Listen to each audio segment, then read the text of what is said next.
Local news. As vacation season peaks, beachgoers at Busan's beaches should be particularly cautious of rip currents, an unwelcome hazard.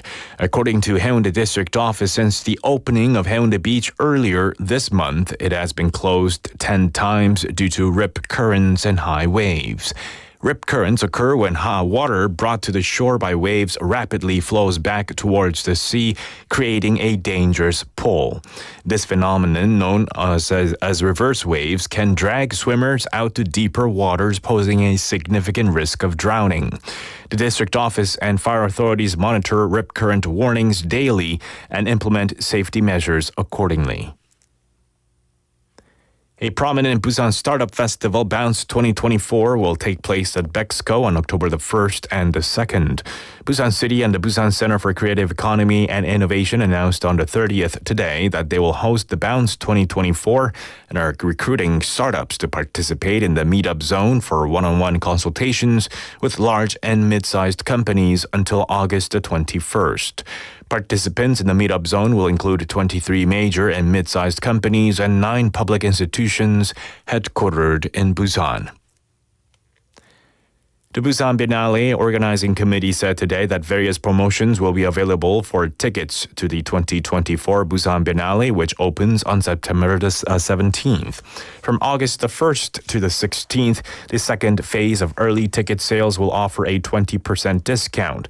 The discounted prices are 12,800 won for general admission, 6,400 won for teenagers and military personnel, and 4,000 won for children.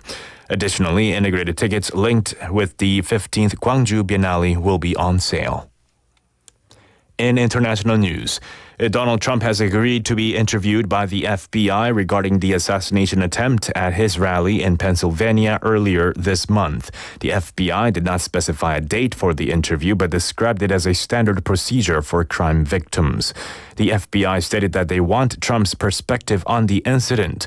Despite extensive evidence, investigators have not determined why Thomas Matthew Crooks opened fire on July the 13th. And now taking a quick look at the weather here. It's currently 34 degrees Celsius in Busan City with a feel-like temperature of 35. Sunny skies is forecast to continue all throughout the week. And that'll have to do it for this hour's news. Thank you for joining us. You're listening to BEFM Busan 영어방송.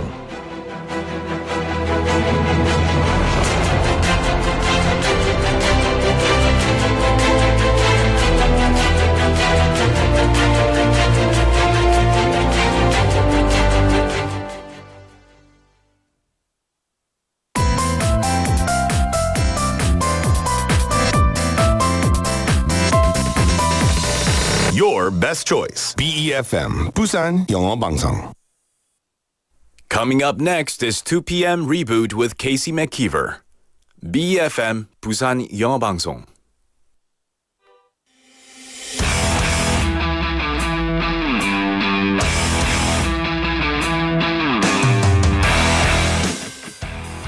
Human creativity is always pushing the limits of what we believe to be possible. And sometimes, actually, the most creative ideas can even be the simplest. They often fulfill some kind of need or perhaps solve a problem. And sometimes it might actually be something we didn't even know we needed.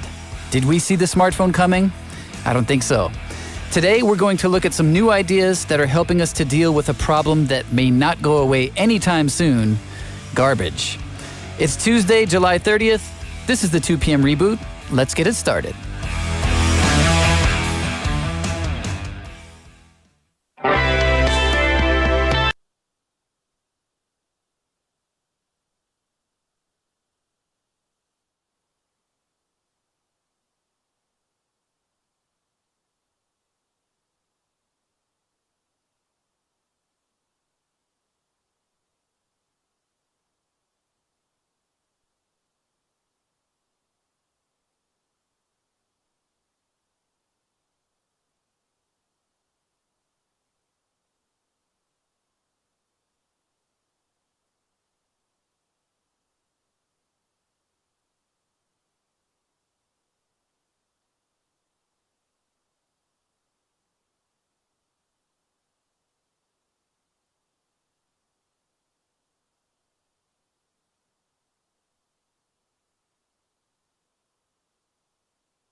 Welcome back to the 2 p.m. Reboot.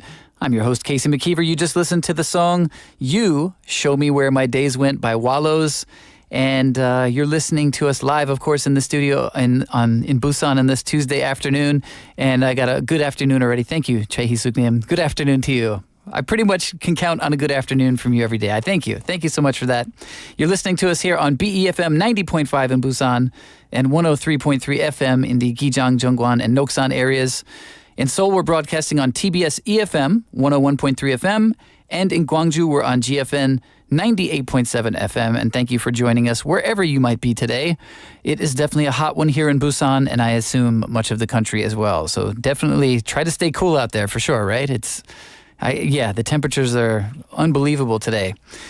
Also, you can check us out on YouTube if you like. You can search BEFM or Busan영어방송. We're streaming there right now. If you're just kind of chilling at home and you're like, I don't want to go outside, join us on the NoTube. I do want to let you know, however, when we play music, it will be muted because there is a copyright issue, so we can't stream the songs live. We apologize for the inconvenience and hope that gets sorted as soon as possible. However, the songs and the entire show are, of course, uninterrupted on FM radio, and we do have a smartphone app as well. If you go to your app store on your phone and search BEFM or 부산영어방송, and you can download the app, and you can also contact us that way. You can send us messages through that app. So that's not too bad, right? And we've got a lot coming up for you in the show today in hour number 1. First up, we'll have Hot Off the Press. We're going to introduce 2 new songs that have recently been released. And I was surprised to see one of these names on the list today. Somebody I haven't heard of, or heard from in quite a while, from a band that I definitely enjoyed in my youth. So we'll have 2 new songs. There's a little teaser. Who's it? Who is it going to be, right? And also, we've got Melissa coming in for today, Officially Amazing. We do this every Tuesday. Melissa's going to talk about some either amazing people or some amazing accomplishments or just plain amazing stuff. So I'm always looking forward to that on Tuesdays. In hour number 2, we're going to have our daily list. I was talking about inventions and garbage at the introduction of the show, right? Well, there's a reason for that, because one of the ways to combat garbage is with garbage. Interesting, right? So actually in the daily list, we're going to talk about unusual inventions that come from reusing waste and recyclables. Because there's some people out there in the world that are just amazing and can notice a problem and being like, well, how about we use this for this instead of just letting it sit there and rot over an eternity. Thank you, smart people. So many smart people out there. So we'll talk about some of them and their inventions on the daily list. And also in hour number 2, we'll have Tomorrow Today. Today is Tuesday. We always do Tomorrow Today on Tuesday. It's the TTT combo. And I'm going to share an interesting story that I read recently about this kind of topic. It turns out there's a really smart person who decided, there are some lakes that are polluted. They need to be cleaned up, and I'm going to use garbage to make that happen. Really cool. So this is where all this idea came from. So we'll talk about an amazing project that somebody has started to, improve the quality of clean water in lakes, because you don't want polluted water. Really, you just don't, right? It's not what anybody wants. So thankfully, there are some smart people out there taking care of problems like that. And today, we'll have also our perfect playlist at the end of the show.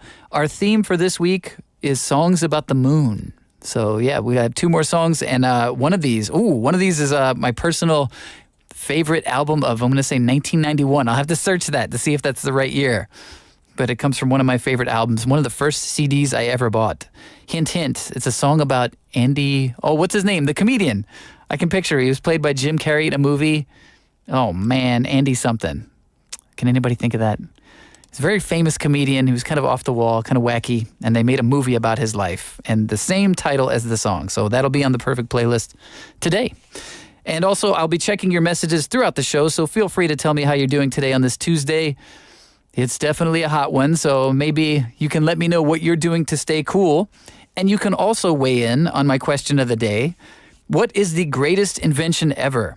가장 위대한 발명은 무엇인가요? And that might be the air conditioning. Everybody might be thinking of that today. That was a genius, brilliant invention. Thankfully, somebody made air conditioning not that long ago. I don't know how people dealt with it before, right? So you can send your answer into Shop 9050 or pound 9050 for 101. You can reach us for free via the Kakao Talk app if you just search BEFM or Busan영어방송 in Korean. You can add us and then send us a message there for free. Or you can also reach us on the smartphone app. As I mentioned, you can search BEFM or Busan영어방송 in your own app store on your phone. Doesn't matter which one you got. And you can download that app and you can log in, leave us some comments. Let me know what you think the greatest invention ever is. I'm just going to throw it out there, the light bulb. Yeah, because it definitely, having light and not having to rely on gas, like dangerous gas lamps, right? So the electric light bulb, I'm throwing that one out there. Changed everything. It's the reason I can read at night. The reason everybody's up all night, right? So the electric light bulb. Was it a great invention? Did it ruin us in some way? I don't know. That's another debate. But I'm going to say it is the greatest invention ever, the electric light bulb. You can prove me wrong. Feel free. I'll give you a little time to think about it. We're going to take a quick song break. We're going to listen to Take It Off by the Donnas, and then we'll be back with Hot Off the Press.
You're listening to the 2 p.m. Reboot, and that last song was Take It Off by the Donnas, and they are full of energy, right? Every time I hear a Donna song, I'm like, yes, headbang in time. Now it is time for Hot Off the Press. We do this every day, Monday through Friday. We bring you two of the newest, hottest tracks from around the world of music, and we know there are so many songs that are released every week, so we do our best to pick songs that we think you will enjoy. And I was really surprised to see this name on the first song for today. The name of the song is Evil Love. The singer is Kate Pearson. And if you're not familiar, Kate Pearson is of the band the B-52s, who I would say came out in the 70s and definitely had a little success in the 70s, the 80s, and the 90s. And I haven't heard anything from them in a while. This comes from a new solo album by Kate Pearson. It's called Radio and Rainbows. It's expected to arrive on September 20th, 9 years after her solo debut, which was 2015's Guitars and Microphones. You can imagine how they made that album. So alongside this announcement, the singer has released the record's atmospheric yet dancey new single and opening track. It is titled Evil Love, and it kind of unfurls in the style of a film noir of sorts, and it shows off her distinctive soaring vocals over an infectious 60s pop instrumental. That kind of sounds like maybe something I would expect from her. So I'm really excited to hear this. And our second song for today is High by Georgia Smith. Georgia Smith has this new single. It's hopeful and introspective at the same time, and it also marks the first studio release from Georgia Smith since her Falling or Flying album from last September. She presented a reimagined edition of that in May, actually, and introducing this new song, she said, "High is a song I wrote about finding a friend within myself. Even through the lows, you have to find the highs." That's very good advice. All right. So our two songs for today for Hot Off the Press. First up, Evil Love by Kate Pearson, followed by High by Georgia Smith.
Welcome back to the 2 p.m. Reboot. You just heard the song High by Georgia Smith.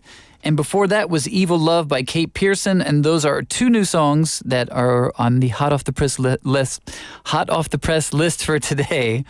And my question of the day, I got a quick answer. What is the greatest invention ever? 가장 위대한 발명은 무엇인가요? I got an answer from Sally Lee on the non-tube who says cell phone. Sometimes I think it's the worst invention ever. I don't know. I agree. It definitely has changed how we do everything. You're right. It definitely is a great invention. It has a great impact. And sometimes it's like, I wish I could delete it from my memory. I wish I never had one, never wanted one. But now I'm stuck in the smartphone world. Yeah, cell phone for sure. Definitely a game changer for a lot of people.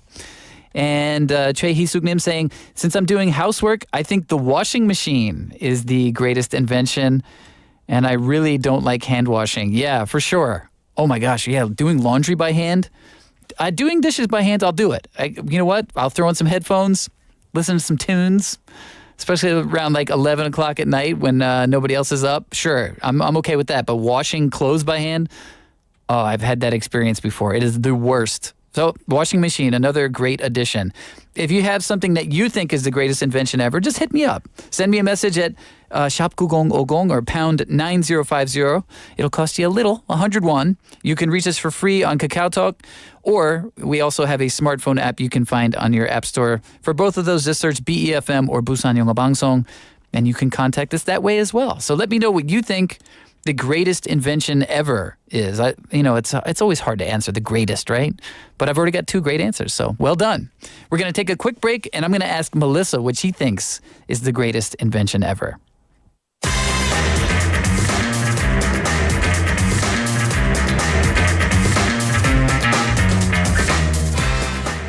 All right, that music means it's time for Officially Amazing with Melissa. And before we get into that, do you have a candidate for the greatest invention ever? I have two. Two? So, back up. Yes, actually, I've heard I call her my adopted mom because I was like a stray cat and she took me in. Aww. And she always... Were you mangy? Probably, yes. She Mangy. always talked about how she loved her washing machine because she grew up Amish, which for people in Korea, you might not know what that is. It's a very strict religion where they don't use modern technology. Right, so on purpose. They're like, no. On purpose, No yes. electricity. Is that the rule? It's like basically avoiding electricity? Basically, yes. Right? Because, you don't want to be so involved in the world, you lose your focus on religion. Anyway, so they had probably too much experience of hand washing. So she loves her washing machine now that she is not Amish. For me, I always praise my freezer, my 냉동실. I love my freezer so much because in the U.S. you have the refrigerator with just like the little tiny freezer on top. Sure. I do not like that. It's too small because also when I was a kid growing up, complaints about the freezer. You open the freezer and it's so full, stuff falls out. Sure. So you open and you jump back. Right. Because watch out. Frozen objects are falling. But I got the side-by-side, the French doors. Is that what that's called? Those are French doors? Those are French doors. And so Merci. my freezer is totally the same height as my refrigerator and so many shelves. I have a couple drawers, but only two because I don't like the freezers with all drawers. That's obnoxious. But I love it because I don't have like a big family. And so when you make recipes like Mediterranean food we talked about last week, right, you're cooking for like 4 to 6, but I'm cooking for 2 people. And so, sure, I could eat Mediterranean food for breakfast, lunch, and dinner for the next 3 days, which I have been, BTW.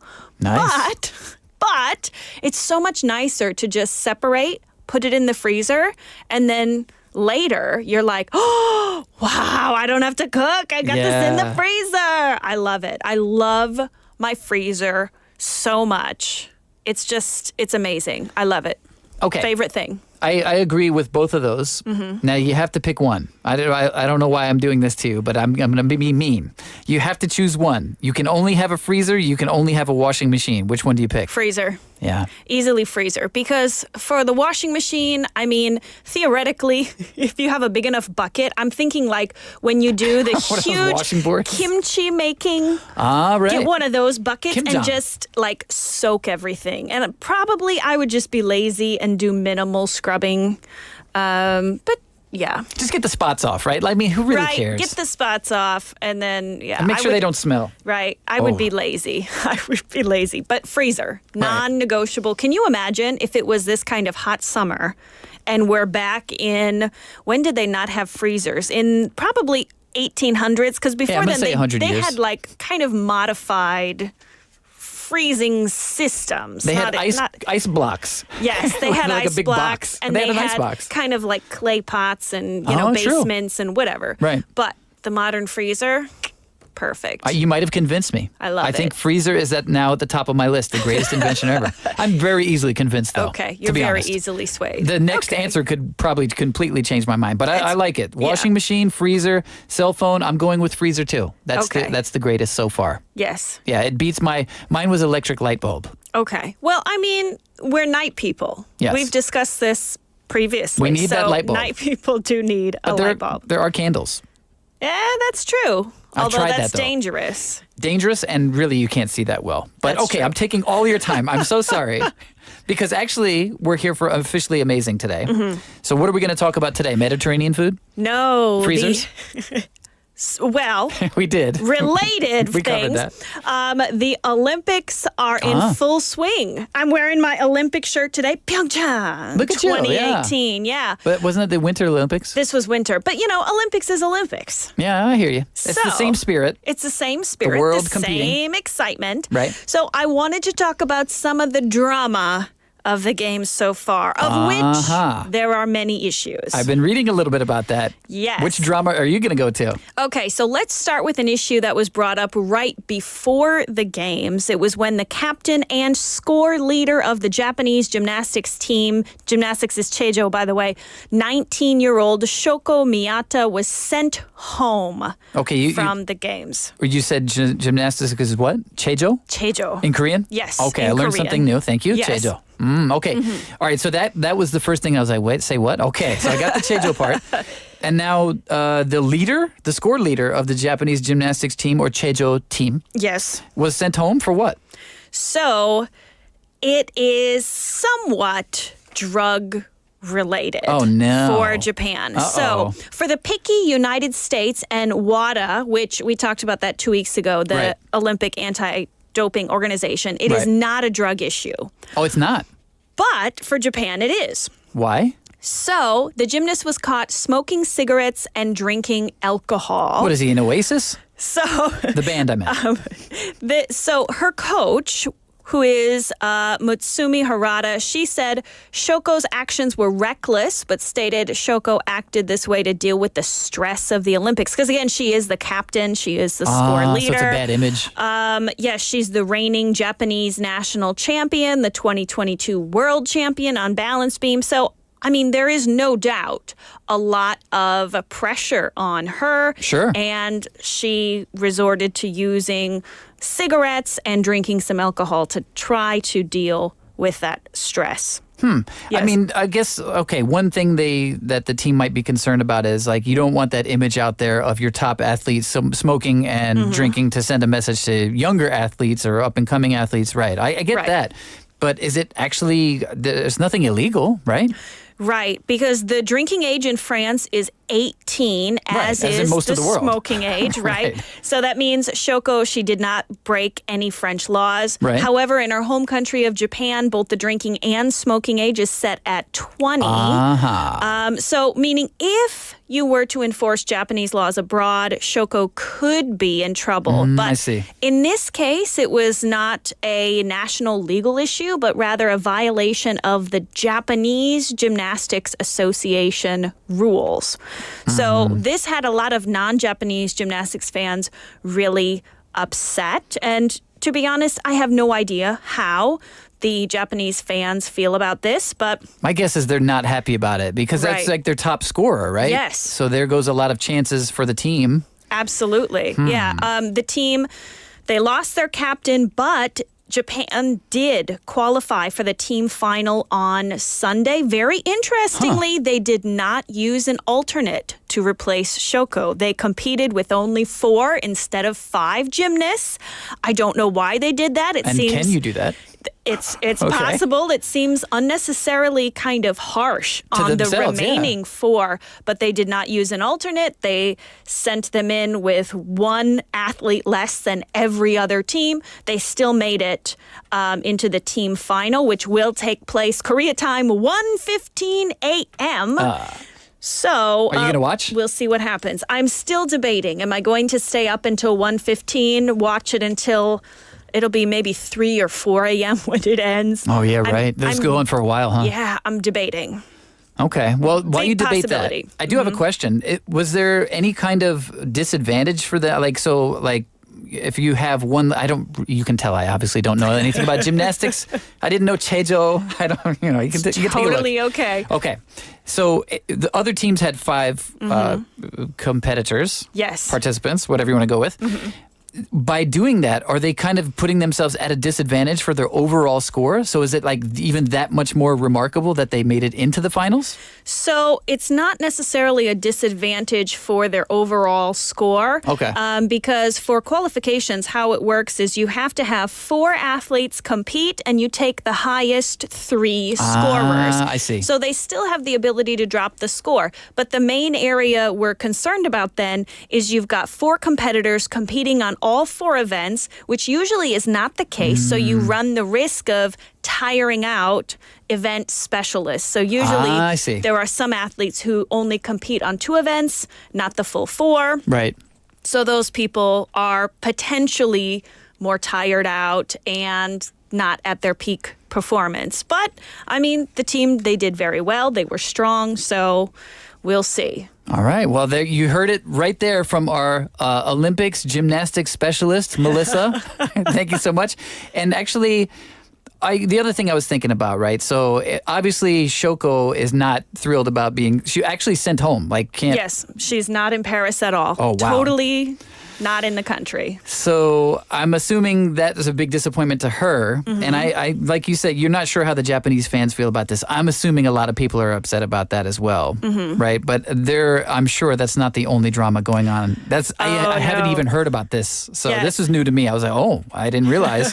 What other drama would you like to talk about? Okay, there's a lot of drama. So very briefly, Australia's water polo team, they're having a rough time. 5 members of the team tested positive for COVID-19 Oops. the day before the opening ceremony on Friday, Paris time. However, they had to compete this past Sunday against Spain. I didn't have a chance to check if they qualified, but hopefully the Spanish weren't kind of worried about getting sick as they played. I'm not sure. Yeah, that just shows you how much things have changed because previously weren't the Olympics delayed an entire year because of COVID? They were, and athletes were sequestered Right. and right.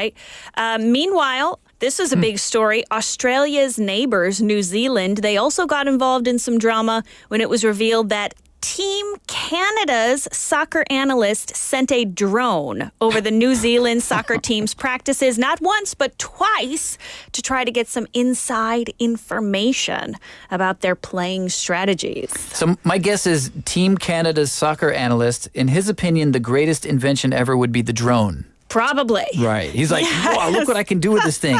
Not should I do it or is this ethical, but I'm going to do it anyway. Yes. It sounds slightly unethical. Is that right? Yes. So it's not only unethical, it is illegal in France for security reasons. It actually carries an 8-month prison sentence. See ya. And it's not only about cheating. It's also a crime there, right? Just like stealing, for example.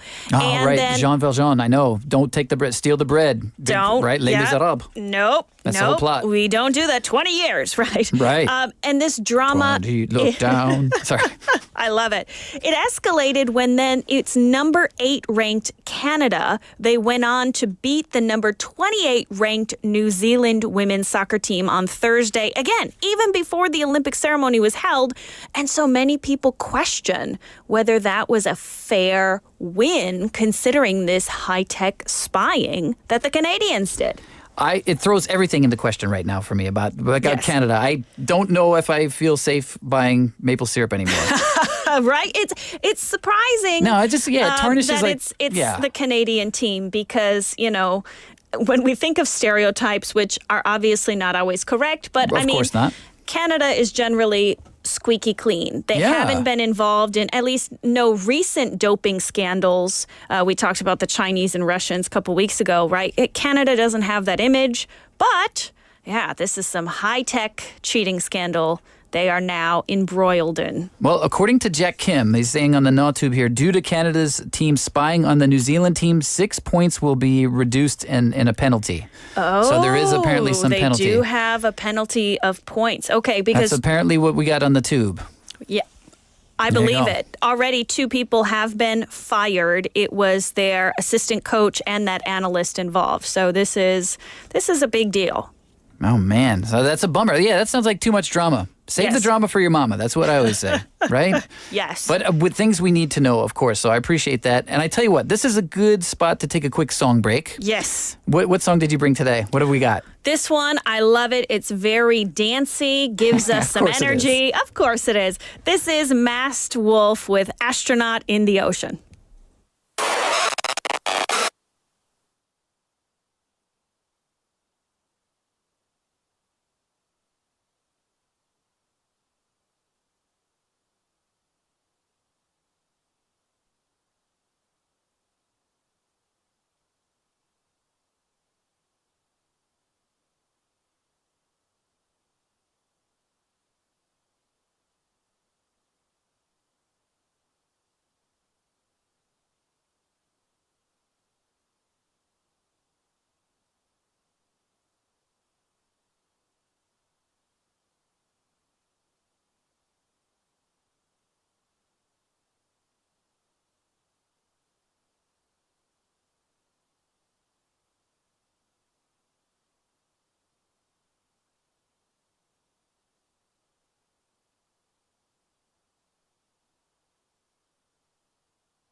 Like an astronaut in the ocean. Nice. What a good way to end the song. What was that called again? Astronaut in the Ocean? Yes. Is that the last line of the song he just said? That is. It Genius. absolutely is. That was Masked Wolf. Masked Wolf. Yes. I enjoyed that. That is not at all what I expected. Usually you bring in kind of clubby. I mean, that's a different kind of club, I guess. It is. Yes, you're right. Yeah. It's clubby, but not the same club. Not the kind of club I was thinking. As like Madison Beer and some of the other artists that I brought in, Swedish House Mafia, etc. But anyway. Interesting, for sure. Not what I expected. I thoroughly enjoyed that. The shoulders got a good workout. I appreciate that. I needed that. Yes. So, of course, welcome back to Officially Amazing. Melissa's here, as she always is on Tuesday, to talk about some things that are amazing, right? And the Olympics are never short of amazing, right? There's always something, Absolutely. always something going on. So what else? We talked about some scandals, some drama. Is there more bad news? Any good news coming? What do we got next? This one's kind of a mix, actually. So just as the Tokyo Games, they were infamous for those cardboard beds. Remember that? No. Okay, we're going to talk all about those. We'll explain here. Okay. Paris has repeated this trend of cardboard beds because the goal of the Olympic Games is to be the most sustainable yet. That is the goal of Paris. And that's where they decided to go. We'll make beds out of cardboard. Yes. So All right. it's recyclable material. It's going to be recycled again after the Games to help, again, meet that goal of Sure. sustainability. So here is a bit of information about how a cardboard bed is even possible. Take a listen. They consist of 3 modules, allowing athletes to choose the firmness of the mattress and extend it based on their size. Here you can see an assembled bed. On one side, it features the Paris 2024 Olympic duvet, and on the other, the Paralympic duvet. These sustainable beds are 100% made in France and will be fully recycled in France after the Games. Okay, so my first impression was, but the music was so, poppy and it was almost like a sales pitch. You know what I mean? Well, I mean, we can see it if you're watching our NutTube live stream. You can see that's the frame of this cardboard bed.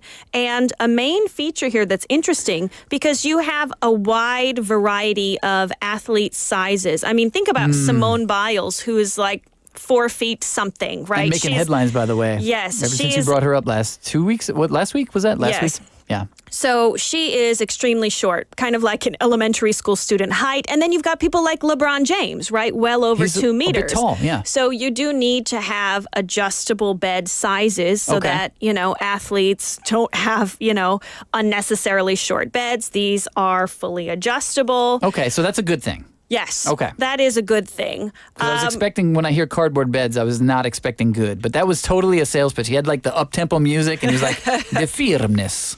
Yes, yes. I mean, so when we hear cardboard, we think this is not stable, Yeah. right? This is going to break. So LeBron James will fall right through it. Right, they're just going to crash. Athletes from all over the world, they've been testing the stability of these beds and uploading their hilarious attempts to break these beds on social media. So according Young to people. Aaliyah Finnegan, she is an American college gymnast competing for her mom's native country of the Philippines. There are different ways to adjust the foam mattress that goes on top of that cardboard frame. Okay. She described the foam mattress as looking like hot glue, but you can adjust it so it can be softer or firmer. Okay. So here is a little bit of her analysis. This top layer is soft, and then this is moderate, and then I think this is also moderate. It's not super bad. Like, I don't think the beds are gonna go anywhere. So, there's that. Oh gosh, they're not that comfortable. That thunk was her. She was standing on the bed, Right. and then thunk was her sitting, and that's what you heard, that thunk. And she said, "Ooh, they're not that comfortable." Yeah, before she was like, it's not super bad. And then when she actually tried it out, she's like, Yes. it's not that comfortable. Okay, so it doesn't, that kind of sound is not, I guess that sounded like a sack of potatoes, like dropping on the floor, right? That's a very accurate description. Right. Yes. That doesn't come, like, when I think about a bed and a mattress, I'm like, nah, I don't want to sleep on a sack of potatoes.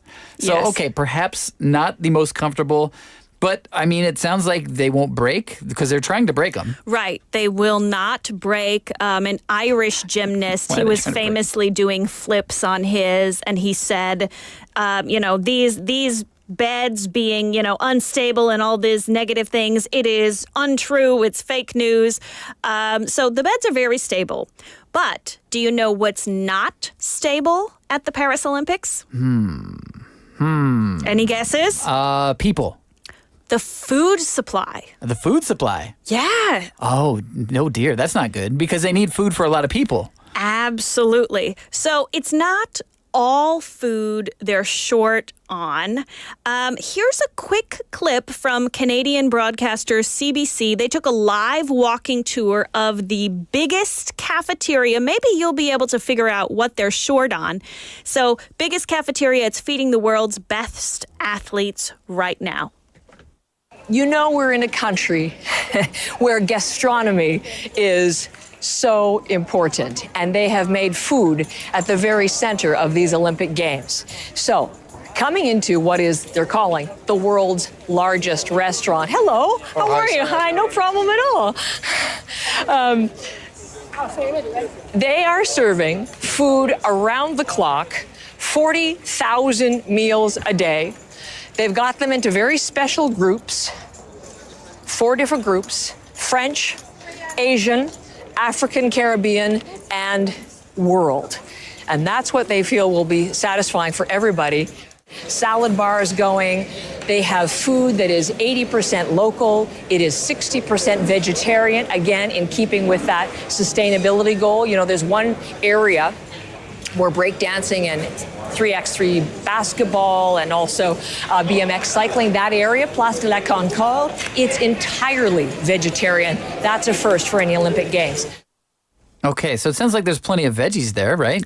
Yes, a lot of veggies, but not what everybody else wants. Yes. So the focus is on vegan meals. I mean, again, that's great for sustainability. Right. But it's not what these athletes are used to eating when they train. Right. Protein. So, yes, protein. Mainly chicken breast and eggs are in short supply because France had the goal of making the vast majority of Olympic cafeteria food sourced locally. We heard in that clip, 80% sourced locally.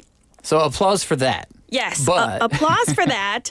But, I mean, it just is impossible with the 40,000 meals a day that's needed. Right. So countries like Great Britain have resorted to importing the clean sources of protein to make sure their athletes get enough. But, you know, who knows? Maybe after some of the athletes in the earliest events, right, this week when they're finished competing, France won't need so much chicken breast in week 2 because half the athletes will switch over to croissants and cheese for the remaining week. I mean, they don't need it. That's what I would do right. if I were in France. Pass me the cheese, please. Yes, no more chicken breast. I'm not touching it for the rest of the game since I'm done competing. Right. I only want, you know, the fruit tarts because they do have a very famous baker, a patisserie, who is there, like thousands of fresh croissants and baguettes and everything essentially French that you could possibly dream of. So that's my personal guess, that once we get some of these competitions finished, these athletes, their diet is going to change dramatically and they're just going to enjoy eating whatever they want as opposed to eating things they have to for training purposes. They can eat foie gras. Is that how you pronounce that? Yes. I mean, I don't know if that is available in the Athletes Village because 40,000 meals a day, that would mean 40,000 geese. Oh, right? Yeah, because you only have one per. There's not enough in France. That is not sustainable. Certainly not. What would be sustainable? Like 40,000 meals a day. Yeah. How could they do anything locally sustainable for that amount of food every day? That's why we have the focus on vegan meals, right? The big salad bar. So we'll see. I would predict as more athletes finish, this is going to become less of an issue. Pass the cheese, pass the croissants. Oh, yeah. There you go. Perhaps some cordon bleu if you're going to do the chicken. Yes. Right? Oh, that's the best way to eat chicken. Cordon bleu. Is it really French? I don't even know. I don't know. Maybe the French people are like, that is not real French. Yeah, probably. Possibly. But it's still delicious. Yes, we will look into this for sure. I want to know now. I'm curious about the food. I never think about things like that. But yes, the food, just the food alone, planning for that's an amazing undertaking. You know, the fact that they're actually having enough food for people, period, that's kind of success, right? Yes. Excellent. Absolutely. Well, we're definitely going to keep an eye on this, I think. And of course, thank you, Melissa, for coming in, as you do every Tuesday, for Officially Amazing. Very cool stuff about the Olympics today. We're going to listen to one more song. You want to introduce it? Yes. So this last song, it's a little bit on the style of country. I've heard this one. I know this one. Okay. This is a Shabuzi with a bar song. And we'll be back at 3 p.m.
Your Bridge to the World.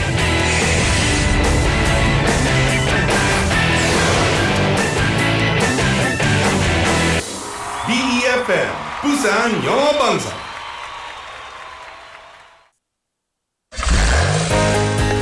혹시 지금 운전 중이신가요? 어린이 교통사고 피해자 수는 지난 3년 평균 약 9만 명.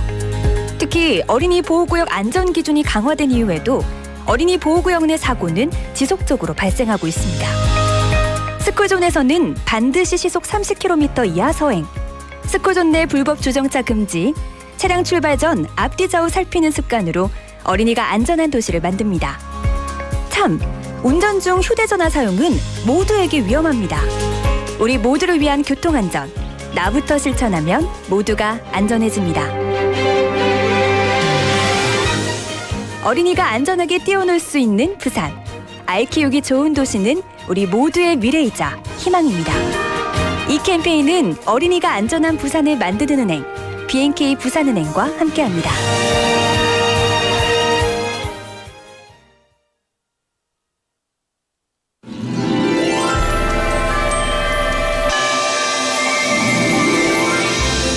부산영어 방송에서는 글로벌 허브 도시 부산의 차세대 글로벌 리더들을 위한 청소년 영어 말하기 대회를 개최합니다.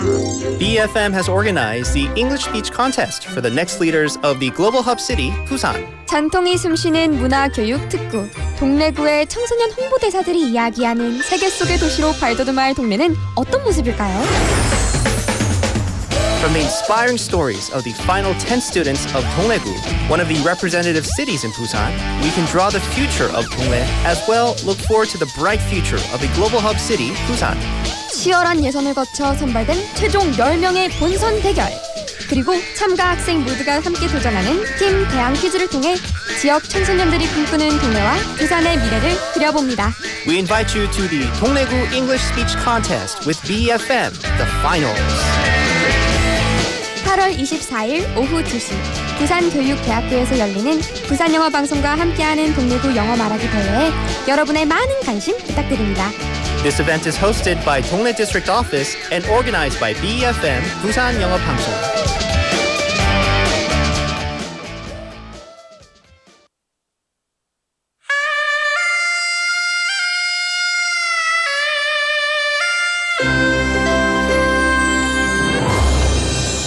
The time is now 3 o'clock.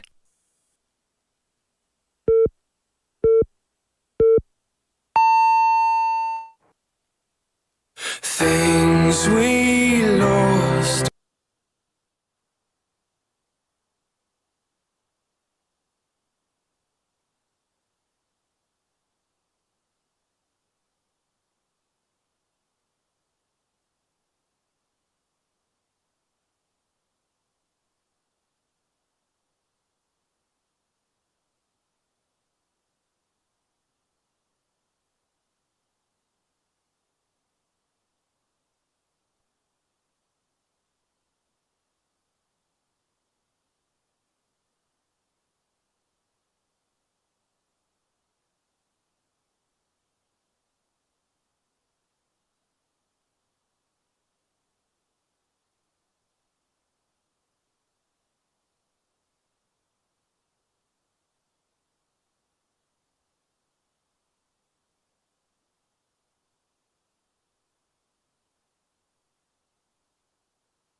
Welcome back to the 2 p.m. Reboot, and I'm your host, Casey McKeever. You just heard the song, Things We Lost in the Fire by Bastille, and that song was kind of a metaphorical account of the end of a relationship, and it was released as the sixth single from Bastille's debut studio album, Bad Blood, back in 2013.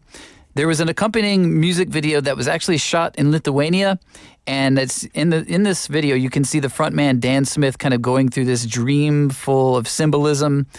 And apparently, Dan Smith was a bit influenced by David Lynch, the filmmaker. If you're not familiar with David Lynch, I would recommend Mulholland Drive as one of his classic films. There's a ton of them.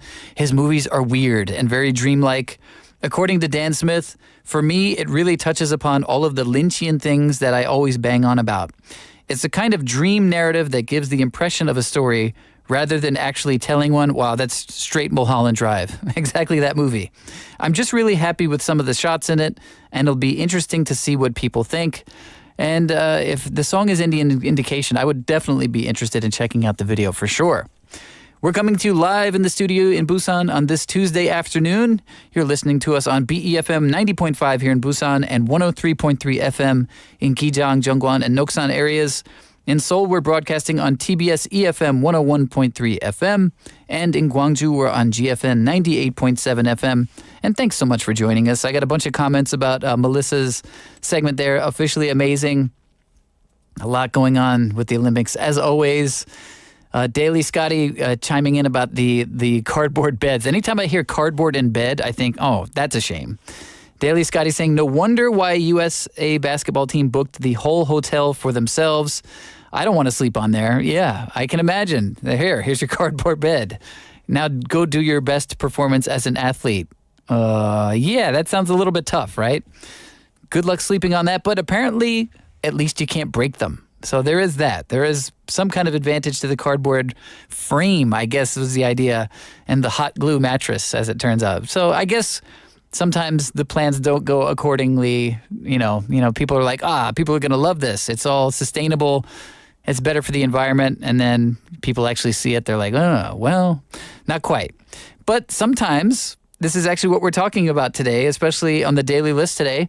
Sometimes it takes these kind of people to come up with these new ideas that create things that we actually need and do a good service for us getting rid of garbage. Because think about it, like all of the waste created if they made those beds out of non-sustainable materials, people would be complaining about that too. People love to complain. That's the secret. People love to complain no matter what. In hour number 2, we've got the daily list coming up. We are going to talk about unusual inventions that actually come from reusing waste and recyclables. So yes, kind of things along these lines, but inventions that might be a little bit more well received than the cardboard beds in France. And then on Tomorrow Today, we've got that coming up after the daily list. I will talk about this one brilliant scientist who's decided to clean up polluted lakes using trash. And say what? How does that work, right? Well, I'll tell you later. And also, we'll have our perfect playlist to end the show. We'll have 2 songs about the moon. And I cheated. I searched. The comedian I was talking about, his first name is Andy, last name Kaufman. If you're familiar, this band wrote a song about him. And there was also a movie with the same title. We'll have that on the perfect playlist if that whets your appetite. It's a great song. And a great album, and also a great movie. Jim Carrey starred as the Andy Kaufman in the film. So my question as well, I'll be checking answers. I got really a lot of good answers already about what do you think the greatest invention ever is. I started off with the simple electric light bulb that was quickly replaced by the cell phone. I would argue the cell phone had perhaps a greater impact on what we do, because now you can use it as a light bulb too, right? Yeah, you don't even need a light bulb half the time. Also, washing machine was on the list. I'm so glad I don't have to wash this shirt by hand.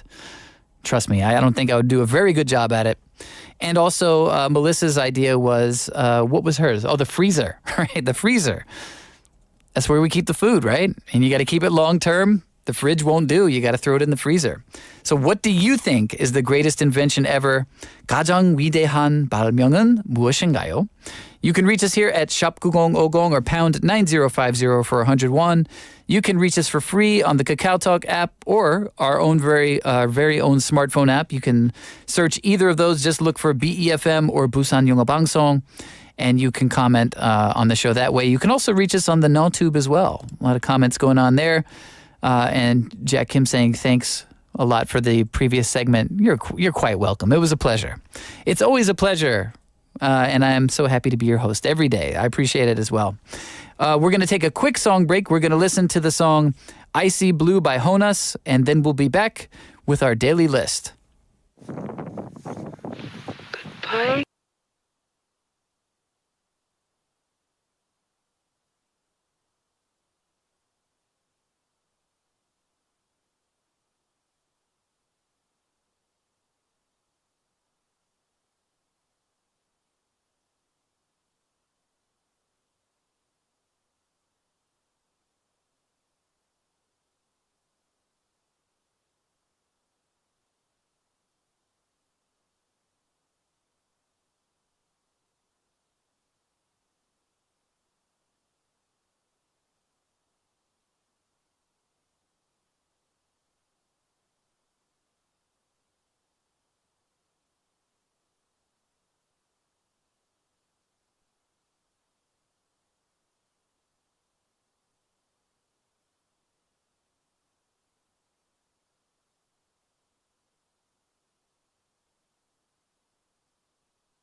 Welcome back to the 2 p.m. Reboot. I'm your host, Casey McKeever. You just heard the song Icy Blue by Honus, and now it is time for our daily list. Today's daily list is actually a group of unusual inventions that come from reusing waste and recyclables. So perhaps the cardboard beds in France not going over so well at the moment. But yeah, as one of the Irish athletes, I think Melissa was saying, he's like, that's kind of fake news too. People are just upset about it because people like to be upset. So you can't let people hold you down. You got to try to make new things. And sometimes inventions take off. Sometimes it takes a while for them to catch on. But sometimes they're just great ideas. And in this case, these are all inventions that have been done through research and engineering, where people are finding new ways to reuse trash and recyclables instead of letting landfills fill up across a variety of countries. A lot of these inventions have been created in the United States, but this is an issue we have in every country, right? We generate too much garbage. We don't know what even to do with all of it, and you don't want it to end up in landfills or even worse, in the ocean. That's the worst place for it, isn't it? So these are some ideas that people have tried out, and a lot of these are really successful and just great ideas in general. First up, an electric vehicle, which electric vehicles are kind of, the popularity of them is kind of debatable. People are saying that they're not being bought as much as they should be, or not as much as people expected. But what if you made an electric vehicle from trash and recyclables? Well, then wouldn't people even be guilted more into buying them? I guess that's what a group of students at the Eindhoven University of Technology in the Netherlands. Oh, good. It's not all the U.S. Let me correct that. It's not all about the United States. So this group of students in the Netherlands created a prototype for a car made exclusively from recycled materials. They call it Luca. It's got 2 seats. It's made from recycled aluminum, PET plastic, those little clear bottles that, soda bottles and all that stuff, and flax. Flax is a kind of seed that's often used for the oil, also for like weaving, I think, also for different materials, like as an actual fabric. So it's got 2 motors. They're powered by electricity generated by a 6-module battery. So it's an electric car. It's made out of garbage. Good for the environment, you would think, right? It actually has an interior seating area that looks more like a tub. And that part is made from PET plastics that were mostly harvested from the ocean and then strengthened with flax fibers. The subframe is made with recycled aluminum and attached to the suspension and the tub. And the prototype has a range of just over 136 miles and a top speed of just over 55 miles per hour. Not bad. So 55 would be like over 80 kilometers an hour. That's pretty fast. That's faster than I can go, certainly. So yeah, that's not a bad idea. An electric vehicle made out of garbage. Number 2, dried grass clippings to make long-lasting fireplace logs. So this was an idea that was back in the early 2010s. A scientist found that he could mix grass clippings with wax and oil and compress the whole thing into an eco-friendly fireplace log, because at this point, do we need to cut down trees to make fireplace logs? I mean, probably not the best use of trees, right? So by adding the wax, it slowed the amount of time that the log burned, allowing it to heat for longer. So you still get your nice experience of having a fireplace with a log, but it burns over a slower time, so less logs needed and less trees to cut down, right? Using the same process, experts at the USDA are looking to see if there are ways to also turn this mixture into pellets for a pellet stove. They think that having the same mixture could be useful in creating fire starters for outdoor fire pits and campfires. And the bonus of that, you get to keep all of these grass clippings out of landfills where it takes them, a long time to decompose. So another smart way to use something that a lot of people create waste all the time in the United States when they cut their grass, all these grass clippings.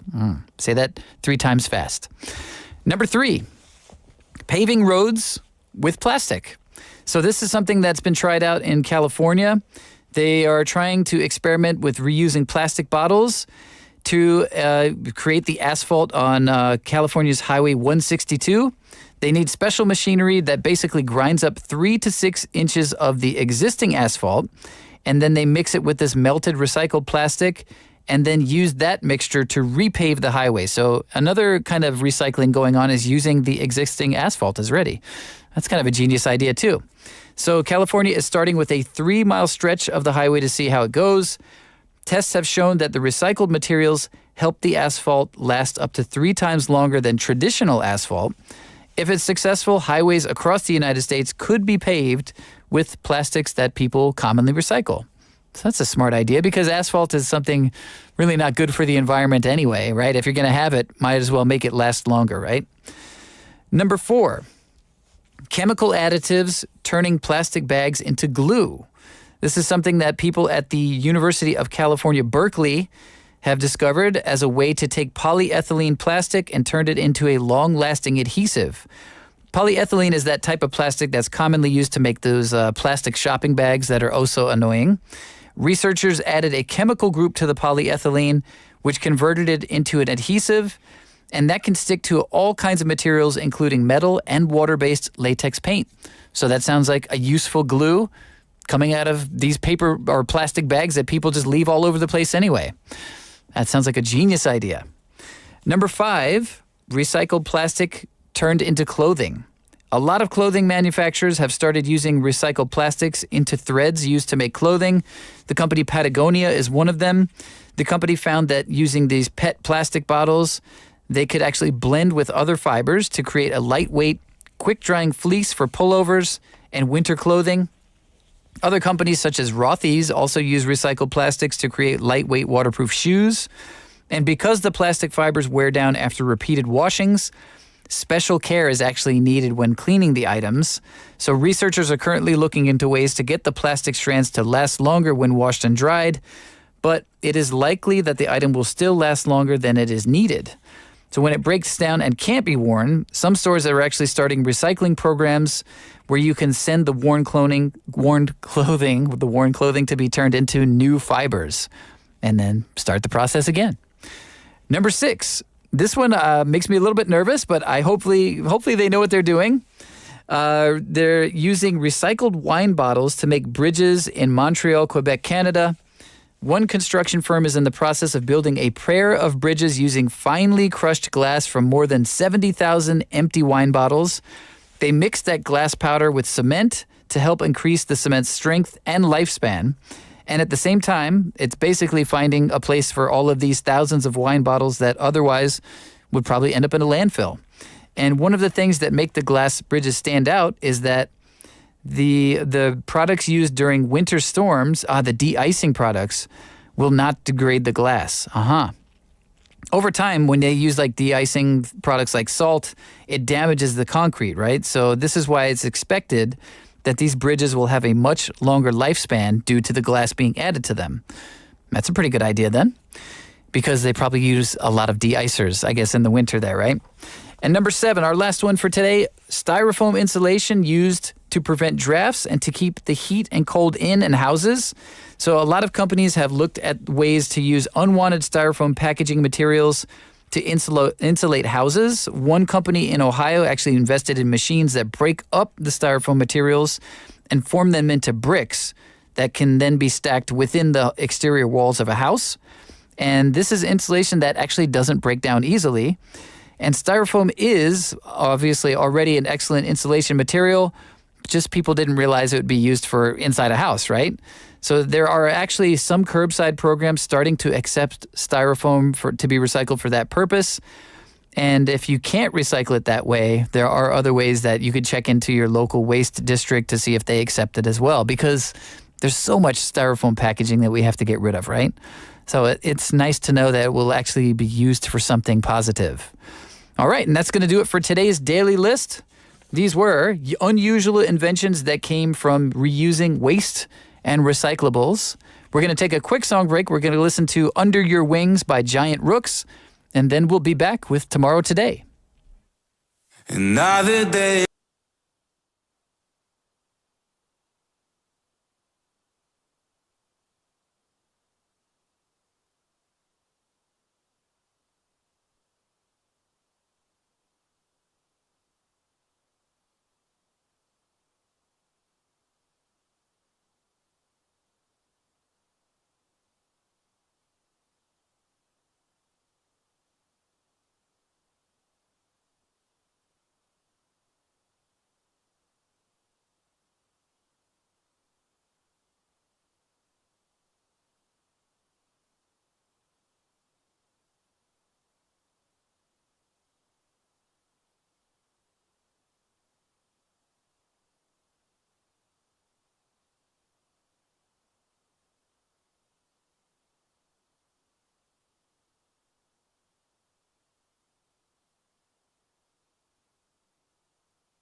Welcome back to the 2 p.m. Reboot. You just heard the song Under Your Wings by Giant Rooks. And now it is time for Tomorrow Today. And this is where we look at some advancements in technology from a variety of fields to kind of let us know what the future holds.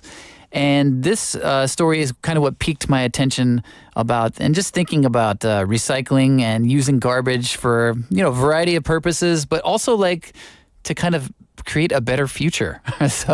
Because we create a lot of garbage. As human beings, we've got plenty of it that we put out there, and there's often like not enough space for it. So it's kind of a constant battle to like recycle things and use things appropriately and wisely. And, a lot of times we're doing a lot of damage to the environment. So this is a story that I read about a scientist in Nepal who's had this kind of genius idea. It's a very cheap idea, by the way, too. And the headline was, "Polluted lakes are being cleansed using floating wetlands made of trash." And when I saw trash, anytime I see trash in the headline, I'm like, all right, what's this about? But this one is, using garbage to clean up water. And it kind of, if you think about it that way, it's like, well, that doesn't make sense. How does that work? Well, she's a very smart person. She went to school for this. She studied this, and she's putting it into action. So where this is taking place is in Nagdaha in Nepal, which is a polluted and lotus-infested lake. So I guess too much lotus grows there. I didn't know that was a problem, but apparently it is. The scientist in question, her name is Soni Pradhanang, and she's actually, and you can see if this article, if you just search the headline, also it's available on Wired for free. You can take a look. What she's got is platforms that are made out of styrofoam. So again, using this, waste material that we have plenty of. Styrofoam we use all the time for packing material. And then you're like, well, what do we do with it? So she's using it to make these platforms. She's got mats made of bamboo to kind of hold it all together. She weaves the whole thing together with zip ties and coconut fiber. And if you're like, well, where do you get coconut fiber? A lot of the tech stores near her area, they use coconut fiber in packaging as well, apparently. So she's using all of this stuff that would otherwise just be thrown in the garbage. The addition she makes is she puts these plants that grow with red flowers in them through the platform, and she spaces them out about 6 inches apart. They look, I don't know, it looks like a cheap farm, like that's floating on water. And the idea is that having the plants in there, floating where they are, she's created a water filtration system. And the big bonus is, she says, it's cheap. And why does she do it that way? She says, I'm cheap. She just wants to save money. She is a hydrologist at the University of Rhode Island. She studies water quality monitoring and modeling, and she spent the past 7 years working on this idea. She calls them FTWS.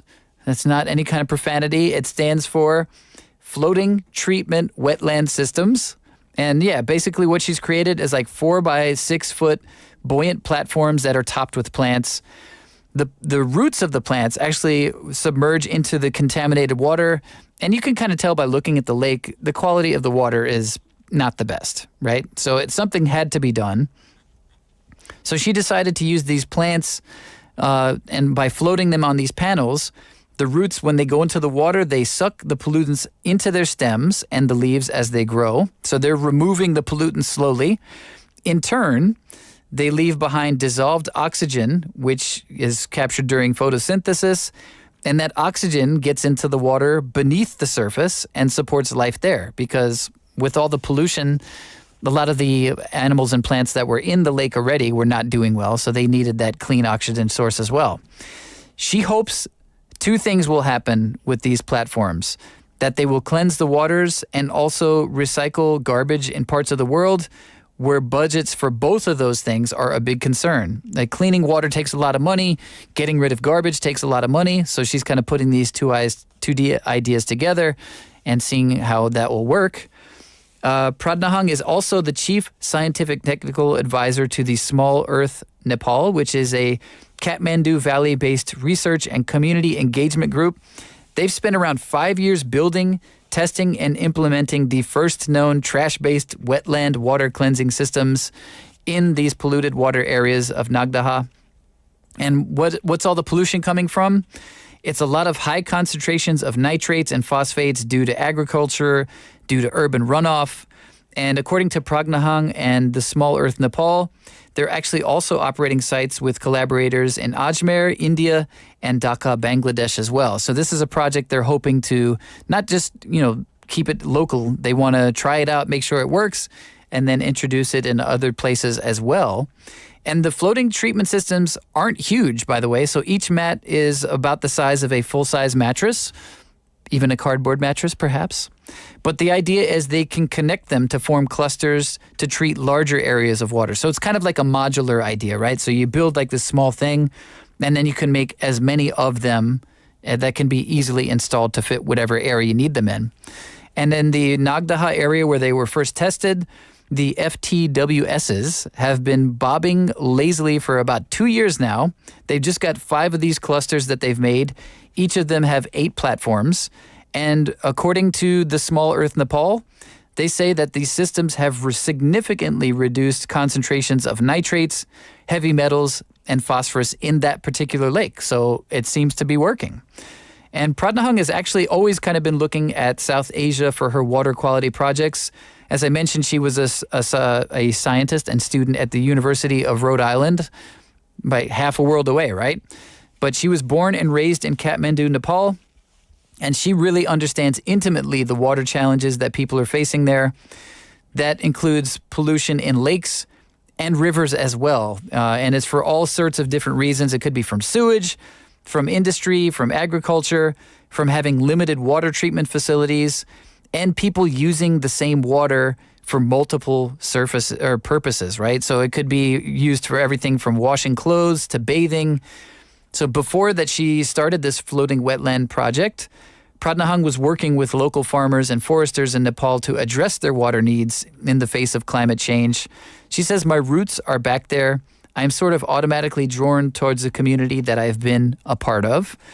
And they're actually trying this out in the U.S. as well. They're trying these floating treatment wetland systems. They've been increasing over the past few years, largely driven by companies who are scaling up production of proprietary non-trash based systems, and cities also taking note of others' successes. So you might have seen this in the news as well. There are places like Baltimore's Inner Harbor. They got this like floating trash guy. It's like a little robot that somebody built, which I think doesn't even require any electricity. It just kind of floats throughout the harbor and picks up garbage that's floating around. They've also tried this in Boston's Charles River and also the Chicago River. They've all successfully deployed what they call floating treatment wetland systems to clean their waters. And when Pragnahang said she wanted to try the systems on polluted water bodies in Nepal, she saw a barrier because the systems that they were using in the United States are too expensive. They're proprietary material, so that means you usually have to kind of have something specially made from a company. They usually made from recycled and water-resistant materials. That means they cost up to $600 each back in 2018. And she was like, well, that's going to be about 70,000 Nepalese rupees a piece. That's somebody's 1 year salary. So it was just like not cost effective in Nepal. So she decided to go the trash route. So she developed a method she calls trash for cash. And the cash is improved water quality. If you build the mats using local waste, she thought, they become nearly free because of the benefits of the improved water quality, because people are going to use that all the time, right? So she first tested the idea in a lab in Rhode Island in 2017. At that time, she was using materials like oyster traps, bubble wrap, BPA-free plastic water bottles to see if this trash-based idea would actually work and improve water quality in any way. And she said, well, I had a great idea, but building your own floating, what do they call it, FTWS, it's a lot harder than you think. And this is also according to a water quality and treatment scientist at Clemson University in my home state of South Carolina. Sarah White says there are not a lot of buoyant materials that remain watertight over time. So it took a little bit of time for Pragnahang to find a trash mix that was, acceptable, that would work, would also not break down with age. And then she started talking to her colleagues in Nepal. So by 2021, they had actually secured $78,000 in funding from the Asia Pacific Network for Global Change Research. That is a research and policy funder that operates a study across Nepal, India, and Bangladesh. So with that funding, which was very key to actually being able to pull off this project, Nagdaha and the Indian and Bangladeshi sites actually do not provide residents with drinking water because they have cultural and religious significance, right? So it's not, and they're not looking for drinking water for the area, but they're still looking to make the sites clean and accessible and usable for people. Through a lot of visits to Nepal, Pradnahang has seen children swimming in the murky water in Nagdaha. She's seen dogs drinking the water there. She's seen women sitting on the banks to wash dishes and clothing. And so the idea was, okay, a lot of people are still using this. Pradnahang and the Small Earth Nepal decided they want to beautify the lake as they cleaned it. So they chose these flowering plants that served both purposes. It's called Indian shot and scarlet sage. Those are the two plants they're using. And they've got these bright red flowers that stand out against the slightly gray colored water. You can see it in the pictures there. It's obviously an improvement for sure. You know, having these flowers floating by, some of the water, it's dismal. It looks pretty gross. So having that just kind of beautiful thing in the midst of the water is kind of a testament to what they're trying to do. They're not just trying to make the water quality better, which obviously is the main idea, but they want to make it look better as well. And like growing the flowering plants there can also add an aesthetic value to the body of water. But the collaboration is currently staying away from growing food on the platforms. They're not aiming to do that yet because the plants actually build up a high concentration of pollutants. So you would not want to eat whatever grows on that lake until it's actually much cleaner. And they said, you know, people are not the only ones being intrigued by the floating wetlands for now. They said there are geese and ducks that are flocking to the mats, actually sitting on the platforms and pooping phosphorus-rich excrement into the water. So they're doing their part there to make the water more usable for other kinds of life as well. And but she actually decided they didn't want the geese on the FTWs. They do want to encourage pollinators by bees and small birds as well. So they're trying to balance out what animals are attracted to it. So it's a work in progress, but the good news is apparently it's working. And given time, hopefully this water will be cleaned up. And this is a kind of low-cost technology that can be used in other places as well. So very cool. That's I really wanted to share that story with you because sometimes we need some positive news about what's happening in the environment and, you know, people pushing for change. So very cool story. That's going to do it for Tomorrow Today. And that was how one scientist is using low-cost trash to clean up a polluted lake in Nepal. Pretty cool. So we're going to take a quick song break. We're going to listen to 17 Going Under by Sam Fender, and we'll be back with our perfect playlist.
Welcome back to the 2 p.m. Reboot. You just heard the song 17 Going Under by Sam Fender, and now it is time for our perfect playlist. This week, our theme is songs about the moon, and I've been teasing one all day throughout the show.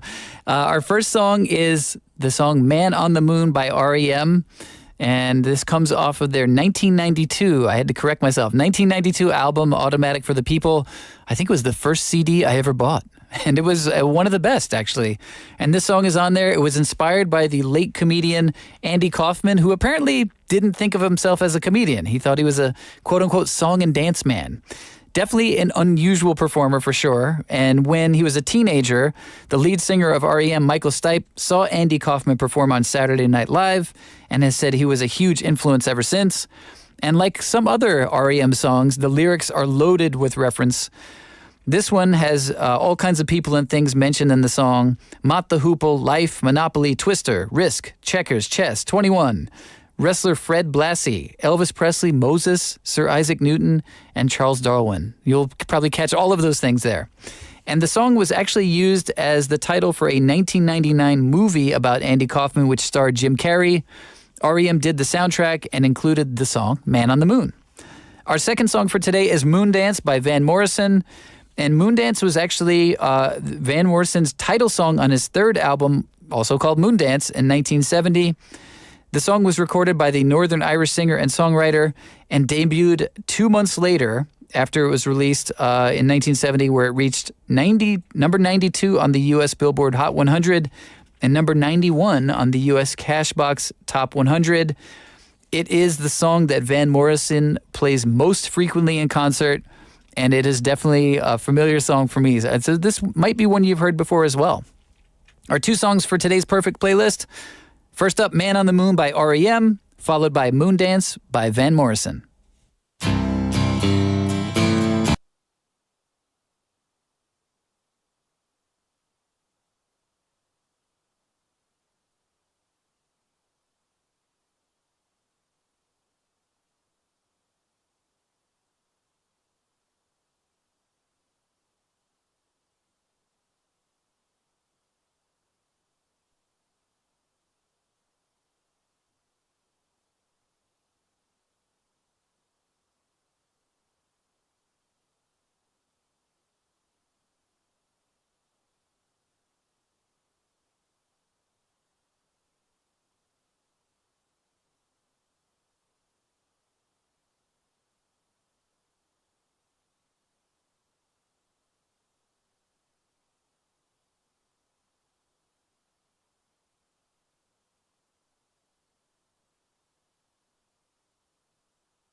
You're listening to the 2 p.m. Reboot, and that song was Moon Dance by Van Morrison, and before that we heard Man on the Moon by REM, our two songs for today's perfect playlist and songs about the moon. So we have more of those coming up for you each day this week, right?